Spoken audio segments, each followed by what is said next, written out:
amazing folks. My name is Sakina, and welcome to my 2 cents. Today, I want to talk about something a little different from my regular topics, and that is my parents' country, Senegal. I myself lived in Senegal for most of my childhood and tend to go back and forth to visit my grandma and aunt. I want to make sure that I'm able to give people a glimpse of why Senegal is in the state that it's in. Senegal has been under the influence of the French government since it was colonized, and the idea that it is independent is an illusion. The French government instilled their own beliefs and made sure that the structure of the government in Senegal mirrored that of France. France also profits financially from Senegal, and one clear example is the freeway fees that they collect.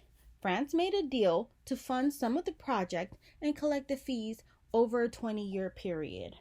The freeway collects over hundreds of thousands of dollars weekly, and it costs Senegal $76 million to build. If you do the math, you realize that the profit exceeds the cost to build and pay for any workers or maintenance. This is one of the reasons why Senegal generates $6.6 billion, yet it is considered heavily indebted as a country. Another reason why Senegal is having a lot of issues is because the president allows French businesses to be able to have a monopoly on the local markets.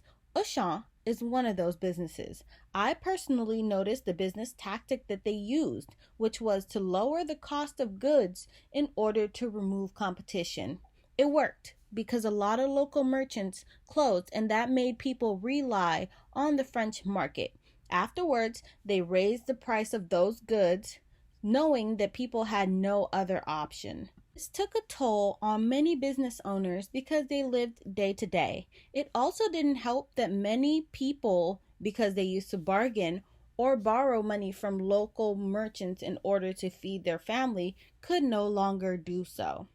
One of the last reasons is because of corruption. Many people can have a higher education and not be able to get a job simply because they don't have connections to the government. People that have no experience or education can get paid more than doctors if they have a good connection to the government. The newer generation, though, is upset because the cost of living has increased in Dakar, Senegal.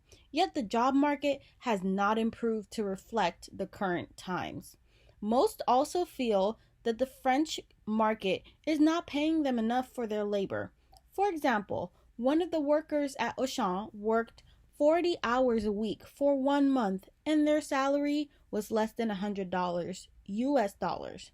This is nowhere near the cost of living in Dakar, which is $670 US dollars a month if you're not paying rent.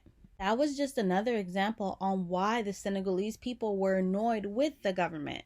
But what kick-started the protests was when the president, Macky Sall, decided to imprison his rival for the presidency and allegedly tried to kill him. This caused a lot of people to rebel and protest.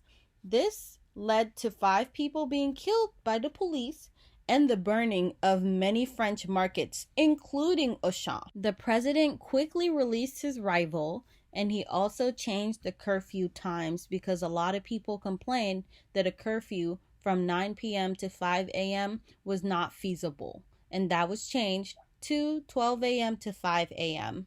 It seemed that the protests did have a result. However, it did not change the major issues Senegal is currently experiencing. I hope that I was able to give you a glimpse of what the protests were about, and I believe that change will slowly happen, but we need more people to work together for the country instead of working for themselves.